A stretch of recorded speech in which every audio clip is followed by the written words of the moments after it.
Okay, so let us start with the third long answer question, that is, the system of subsidiary alliance was meant to create dependable and dependent Indian rulers. Explain. So here is your answer, that is your D3.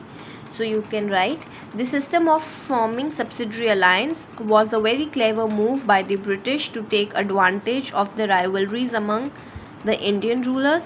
They asked the rulers to accept the supremacy of the British and sign a subsidiary treaty with them.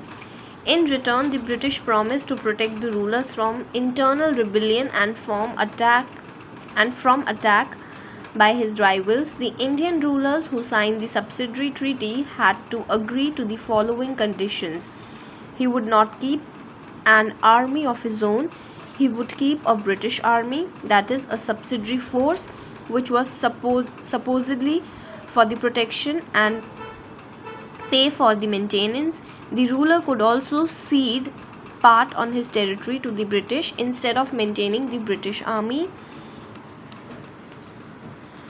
He would have to take permissions from the British before entering into an alliance with another ruler or declaring war against another kingdom. The British officer called the resident would be stationed at ruler's court. Also, no officer of this European power would be allowed in the court. So after writing this, you can conclude the answer by saying, in the conclusion you can write, due to all these reasons, the system of subsidiary alliance was meant to create dependable and dependent Indian rulers. Okay. So coming to your fourth question, how did Lord Dalhousie expand the British territories in India? So here is the answer for E4 about Lord Dalhousie and his strategies.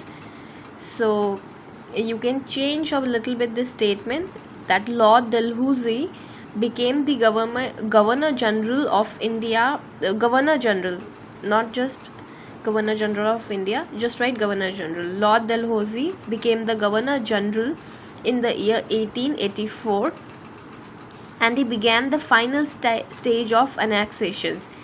He devised a policy called the Doctrine of Lapse. According to it, when the ruler of a kingdom under the British protection, that is subsidiary state, died without a natural heir, his territory would not automatically pass to an adopted heir but would lapse, that is, become part of the British dominion, unless the adoption had been earlier approved by the British.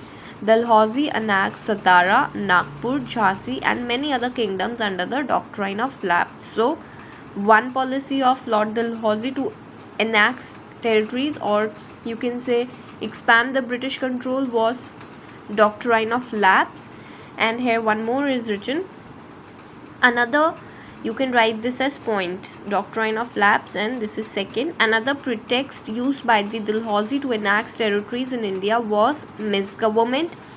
Nawab Wajid Ali Shah of Awadh was accused of misrule and reluctant to introduce reforms. Okay, so on that way, even Awadh was taken by the Britishers. Alright.